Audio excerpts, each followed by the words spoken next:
कौन सी बात है तुम में ऐसी, इतने अच्छे क्यों लगते हो। कुछ इसी अंदाज में बिहार के मुख्यमंत्री नीतीश कुमार ने अपने पुराने साथी जो साथ छोड़ गए थे, सांसद राजीव रंजन सिंह, ललन सिंह के नाम से मशहूर है। ललन सिंह और नीतीश की जोड़ी सबको याद है, लेकिन ये जोड़ी टूट गई थी। एक बार फिर से ये दोनों नजदीक आ रहे हैं। आखिर क्या वजह रही दोनों के दूर होने की? क्या आपको लगता है कौन दोषी ज्यादा है? देखिए, इसमें दोषी कौन था नहीं था इसके आकलन का ये सब समय नहीं है। कुछ गलतफहमियां थी, संभव है कि गलतफहमियां मुझको ही हो, लेकिन बातचीत के बाद सारी गलतफहमियां जो थी वो दूर हो गई।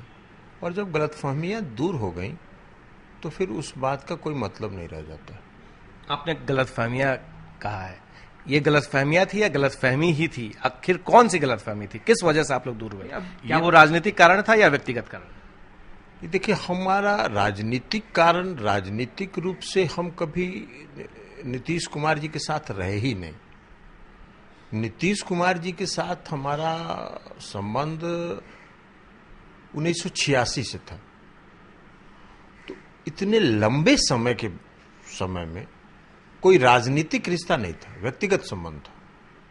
और व्यक्तिगत संबंधों में कई चीजें होती हैं जो आदमी को कभी कभी लग जाता है। संभव है कि गलती से ही लगी हो, लेकिन लग गई थी। वो गलतफहमियां जो भी हुई थी वो समाप्त हो गई, वो है नहीं अब। क्या यह सच है कि जिस वक्त आप अलग हो रहे थे, एक बात उठी थी कि जेडीयू को कांग्रेस के साथ चला जाना चाहिए था, आपकी तरफ से ये बातें आई थी? नहीं, कभी नहीं। जेडीयू को कांग्रेस के साथ जाना चाहिए नहीं जाना चाहिए, ये तो निर्णय जेडीयू पार्टी कर सकती थी। हमारा कोई राय नहीं थी और ना कोई मेरी धारणा थी। लेकिन आप तो चले गए बाद में। नहीं, हम चले नहीं गए। हम चले कांग्रेस में कभी हम गए नहीं।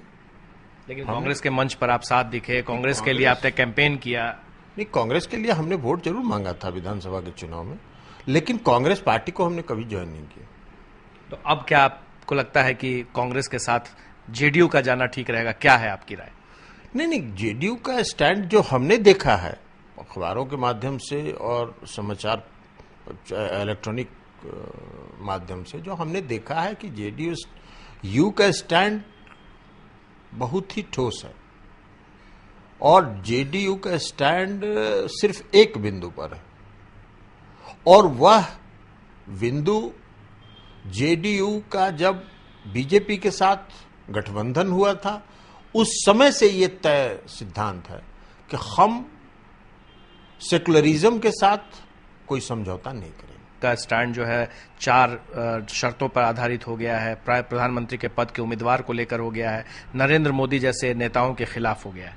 नहीं, खिलाफ नहीं है। हम कहा नरेंद्र मोदी जी गुजरात के मुख्यमंत्री हैं, तो हमको कहाँ कोई आपत्ति है। वो भारतीय जनता पार्टी के नेता हैं, हमको कोई आपत्ति नहीं। लेकिन देश का